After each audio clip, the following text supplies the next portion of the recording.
My first photography business card was a total disaster. And these pillars kind of represent what I was doing at the time, except here we're creative at White House Studios. Back then, it wasn't that creative. These days I'm doing a little better job of showing my work. I use cards more like this. I'll talk about them more in a moment. But back then, when I first started out with my photography, my business cards looked more like I was working for a bank than a photography studio. In other words, creativity was not shining through. There's no way around it. You have to separate yourself from the competition.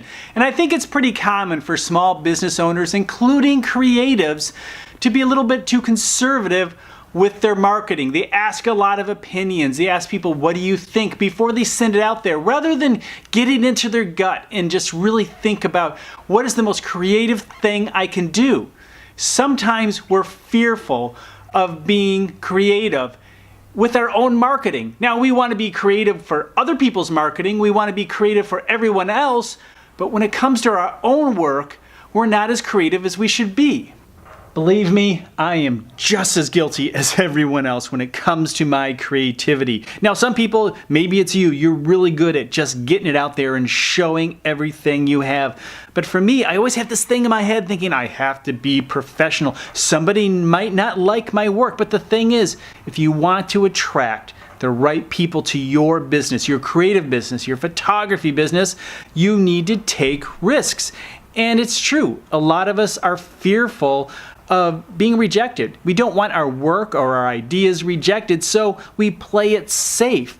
But if you want to stick out from the crowd, you're going to have to try new things, test new ideas, and yes, sometimes people are going to say it's a horrible idea. You're going to be rejected. That is okay, because as you continuously push that envelope, you're going to find some ideas that work and put you above the competition. However, I do think it's important to have your photographs on your business card. Now, back then I did not. Like I said, it looked like I was working at a bank. But today, I make sure I have different cards with different photographs. So when I meet somebody who is looking for food photography, I can hand them a card with food photography on it. If it's portraiture, I have a card with portraiture or manufacturing or architecture. In other words, I want to give the right card to the right prospect. Now, don't make some of the mistakes that I've seen on business cards, like leaving out important information. You want to make sure it's easy to contact you. Now, you may not have a physical address, but you want to make sure there's an email.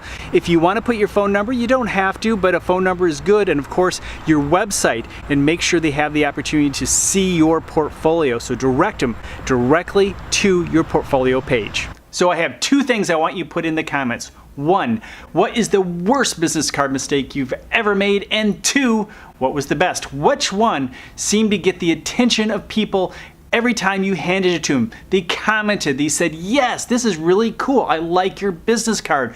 What are some of the features? Is it the weight of the card? Is it the text? Is it the photograph, the design, the shape? There are a lot of elements that you can put into a business card. So tell me what's worked for you. Hey, if you found this video valuable, give it a thumbs up, and of course subscribe if you're new to this channel.